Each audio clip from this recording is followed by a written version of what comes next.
let's go ahead and get rolling. Welcome to acuCONNECT 2025. I know you all are probably having very productive, wonderful days and enjoying all the sessions that you've engaged with so far today. But welcome to the HR Tech Playbook for 2026. Certainly thrilled to have you here. I'm Sue McClintock, and I work with Workforce Go. I'm in channel management, and I work with most VARs in the Acumatica ecosystem, providing payroll, HR, and timekeeping solutions that integrate with Acumatica. So hopefully you've heard of us. We are an FBA partner fulfilled by and have been with Acumatica since 2018. If you were at Summit last year, we were a Diamond sponsor, so hopefully you got an opportunity to see us. We will also be a Diamond sponsor in 2026 in Seattle, so definitely stop by the booth and say hello. And I'm excited to be here to not only share my expertise, but to kind of go through the goal today of explaining and evaluating this HR technology playbook for 2026. I will start with a little story because I think it's potentially relatable to some of you. But I woke up this morning, had a great morning. At 9 o'clock, I received a text from my son. And that's unusual if any of you have a son or someone in college. The frequency of texting or communication is minimal. And so when you get this text, you have a moment of panic, but then kind of excitement too, like, gosh, she's reaching out to me. This must be really good. So the text said, and I just thought it was too funny not to share, but Mom, have you optimized your fantasy football team for this weekend? And I kind of laughed a little bit, like, is he serious? Does he think that I'm really optimizing my fantasy football team this morning? And if you know what that means, it is in fantasy football, and this is a newbie here, so forgive me, but there is a button that says optimize. It's that simple, and suddenly your team is 10 times better than it was before, and your score looks so much better. So I'm embarrassed to say that I'm a part of multiple fantasy football leagues, but not for the reasons that you think. Primarily, I don't want to be left out of group text.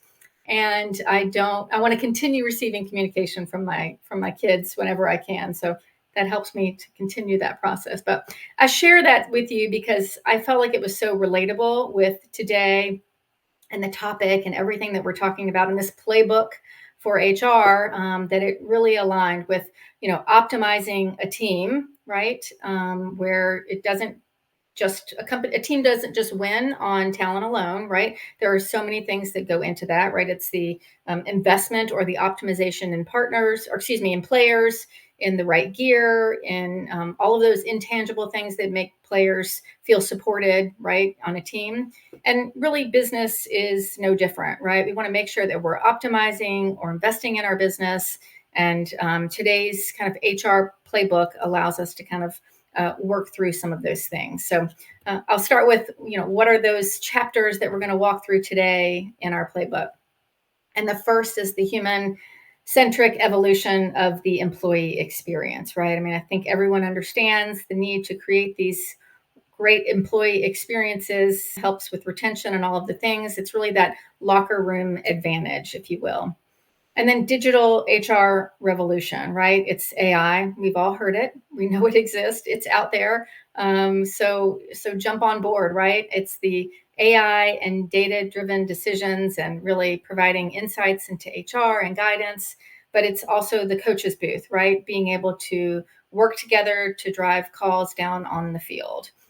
And then finally, investing in your HR technology stack, right? How do you integrate? How do you find the right solution that provides, good ROI and all the right tools and all the things that you need? And again, that's having the right players, having the right equipment, and everything that they need in order to have support for a winning team.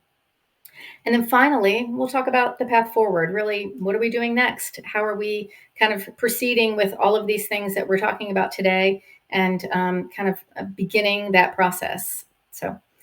So let's get started, right? We're at the human-centric evolution, and it's made up of a couple of things here. As I mentioned, that employee experience really is a top priority for businesses. You have to take that into consideration. And that's going to include things like culture, flexibility, and well being, because they're all at the center of retention, right? We want good employees. We got to do all these things. And our culture is really important, right? That is our personality of our business. That is the beliefs, the behaviors, the things that our employees like understand us to be. And they're looking for things when they're evaluating organizations like ours as to how are our departments working together. They want to know if we're creating opportunities for advancements. Is there cohesiveness in the organizations? Is there collaboration, or are people working alone?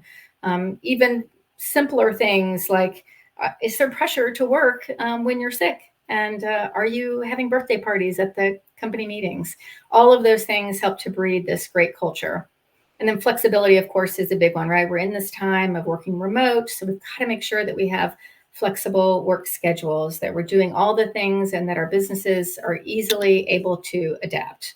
And then, of course, well-being, right? We hear that phrase often, but it means allowing businesses to have potentially easy, stigma-free access to maybe mental health or financial well-being, right? Are there programs that reduce healthcare costs, or are there trainings that are educational and helping them be better advocates of their financial situation? So all of these things are important in retaining qualified employees, and then obviously creating a very favorable employee experience. So let's kind of continue on that process and think through that employee experience and that well-being. And to me, it all kind of starts with personalization and self-service, right? We're in the era of people want to do things on their own. They're not looking to be micromanaged. They're, wanting businesses to adopt to their needs. And so, do you have the right practice in place? Do you have modern solutions in place that allow, for instance, your employees to have mobile access? In my organization, right, with Workforce Go, our offering allows for real insight into payroll stubs from the field or wherever they might be. Benefit access, right? You want to change your direct deposit. Let's let the employees have access to be kind of driven to make their own decisions, and do that with modern solutions. But the same goes for changes in life cycle or changes in roles. If you've got a front desk employee versus someone out in the field, or union versus non-union, salaried versus hourly, all of those things should play a role in self-service. And then redefining work-life balance.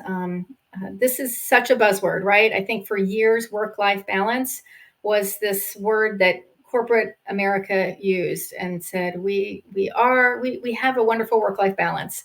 But it didn't truly become real until we kind of all started adapting this digital hybrid workspace. And now, what used to be this kind of elusive ideal that employees had is actually a reality now, and a non-negotiable for businesses. So you really have to make sure that your business is seeking kind of a seamless integrated living and workspace together. And then finally here, personalizing employee well-being resources and benefits. As I stated before, mental health has been kind of this emerging, kind of most critical issue of our times. And it's important that we recognize the challenges that our employees are facing, or that people are facing, and that there's opportunity and availability for resources for folks that are going through challenges or difficulties. And so to kind of expand on that a little bit more, if we talk about employee well-being, specifically about mental health, I've got a few stats here that I think are relevant and important, and a little staggering too. But in 2025, employee anxiety rose. 44% of employees reported burnout. 76% of US workers reported experiencing at least one symptom of a mental health condition. Employees who struggle with mental health challenges are also more likely to experience absenteeism or presenteeism, right? They're working when they're not feeling well. And then reduced job satisfaction, all causing stress. And then this one, I think probably the most staggering, is poor mental health costs the global economy $1 trillion annually in lost productivity. So it's it's really kind of shocking numbers, but as a business, really important to pay attention to. Investing in mental health and wellness programs is obviously ethical, but makes excellent business sense and is certainly something businesses should consider. I think the difficulty, though, is some businesses can't quite grasp how they can afford that, right? So, how can I offer something to my employee base that is potentially affordable, but still allows me to focus on the things I need to focus?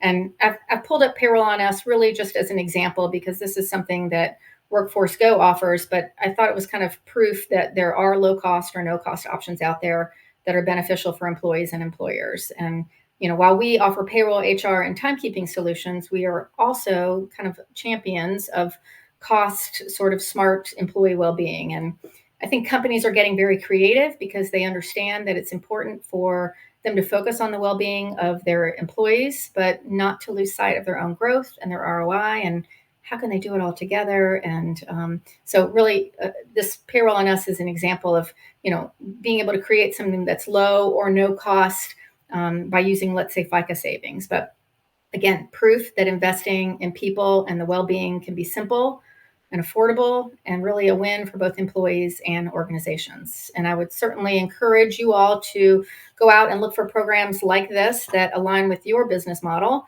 and that, maybe meet your business needs. But again, certainly happy to talk about Payroll on Us later. All right, so our next chapter is that digital HR revolution, right? We've got AI and data-driven decisions, all really important things. We hear constantly, I don't know how many times you all have heard it, but today, probably 10 times, someone mentioning AI. And it's here to stay. The adoption is surging, right? This shift from manual over to these like intuitive decisions made by data that really are all fueled by integration. So again, just a few stats I'll walk through. In 2025, 43% of organizations reported using AI for HR tasks.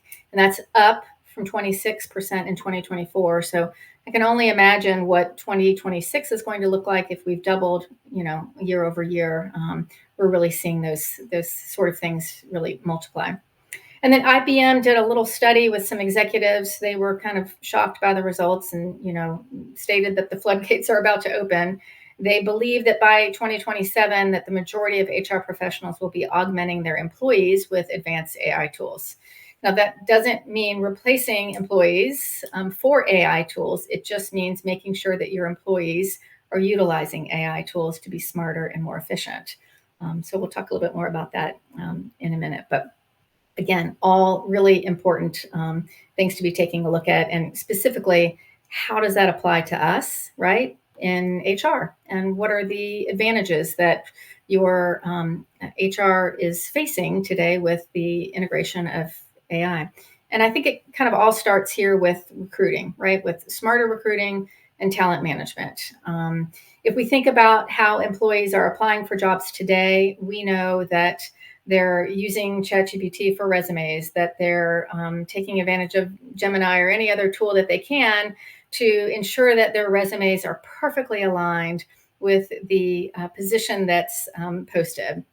And so they're pushing their resume, again, maybe even through an AI tool, to one or even hundreds of of positions at the same time. So we know the applicants are doing it. So it's really important for us to stay on that same target and use AI to our advantage with smarter recruiting and talent management so that we can compete. And that's with screening, with better sourcing, with scoring skills, and really trying to prioritize that high fit candidate that's best for the position. And then personalized employee engagement and experience, right? I keep mentioning personalization, but that can be done again through AI with understanding roles in your organization and creating learning paths that are specific to certain roles so that employees feel like they're on a path to promotion or to the next step in their career. And then, of course, predictive insights, right? What is better than knowing what's going to happen before it actually happens, right? So we can pivot, we can change what we're doing in our organizations to make sure that they are the most productive, that they're giving us the best results, really having that, right? Maybe you have access to who's at risk of churn. Maybe it is looking specifically at who's promotable, or even where your overtime is eating the most margin, right? All of those things that allow you to dive into information before those things happen so that you can solve them and not be reactive. And then I think efficiency gain and automation of workload and task management kind of go hand in hand, right? When you're creating tasks and you're automating those tasks like onboarding and recruiting and job posting, all of those things, you're going to gain some significant efficiencies along the way, and certainly going to make things a little bit easier. And then I'll wrap up here with workforce planning. And I think this one's really important because as HR can use AI to help with forecasting. And one of the things that's really important in that process, and as you look at 2026, is think about your entire business as a whole. Think about your customer lifecycle and that entire process that a customer goes through. Understand the touch points within various points in your organization, and make sure they're winning at every point that the customer is a part of, and that your customers are getting the care that you assume that they're getting. And then also look at your processes, right? What's working, what's not working, what can be automated, what can be changed.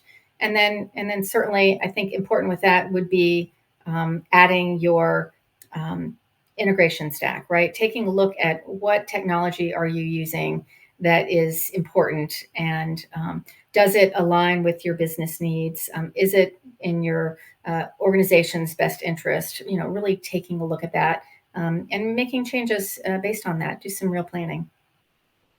And then our final chapter, if you will, is like investing in that HR technology stack. As I just mentioned, as you're doing some planning for the overall year, you want to think about what works well together, right? Treat HR technology as a strategic investment. It is more than just an expense. It is so much more than an expense. It is the kind of this new era, and it's all being defined by AI and data-driven insights and all of the things that are helping your business to shift and become better.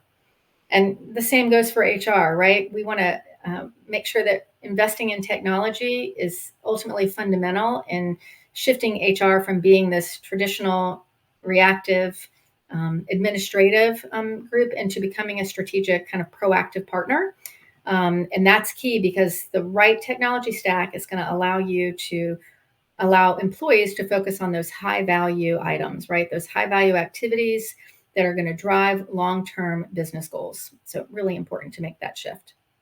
And then real insights. I think that one's pretty simple, right? What's better than getting real insights into your workforce and doing that with AI and different technology and integrated technology? And then I think probably the biggest one is this integration first. And I can boast about that. We obviously integrate nicely with Acumatica, but it's really, truly prioritizing what a seamless connection and data flow means between two existing systems, right? So you can hear people talk about integration, but you really want to make sure that it's truly aligned with your business and that it's doing everything that it says it can do, right? Rather than purchasing these standalone systems that are kind of data siloed and aren't unified, right? Pull those together and create better business value with integration, and ultimately look for those tightly integrated best-in-breed solutions for the integration. And Acumatica certainly has a lot of those, and Workforce Go is certainly proud to be one of those. So if you are wanting to be a winning organization, I think it's really key to invest in that modern technology stack. Look at what you got and make some improvements. And then finally, right here we are on our path forward. What's the next step? And the next step is to start now. I think if you're hearing all the things we talked about today, I think the first best step is to start now, right? Identify and tie tools to outcomes, right? Maybe pick 3 KPIs and let them be the backbone for your roadmap. And then from there, add AI into that so that you can save time, sharpen the tools that you have, keeping humans in that process along the way, and then make your employee experience excellence through self-service, personalization, well-being, all of the things that are going to help that employee experience, putting them at the forefront. And then, of course, insights over activity, right? Show the numbers, document decisions, and really stop focusing or working on things that don't move the needle. Sounds so simple, but that little tidbit can certainly make big changes in your day to day. And then finally, consider integrating your stack with Acumatica. Eliminate disconnected systems. We want everyone to run on the same single source of truth. Think real time, think reduce redundancy, and eliminating errors. And an integrated solution will allow all of that to happen. So, gosh, I hope I didn't talk too fast. I know we hit our time. So, I just want to wrap up with as we head into 2026, let's do what great teams do invest in our locker room, the employee experience, call smarter plays from the booth. That's integrating data and AI, and then line up the right formation. That's your integrated technology stack. We've got our playbook set, the whistle's blown. So, let's run with it. Thank you, everyone, for your time today. I'm going to open the floor. I know maybe we have a half a minute here with any questions, or if anybody has anything, feel free to do that. I don't see any questions.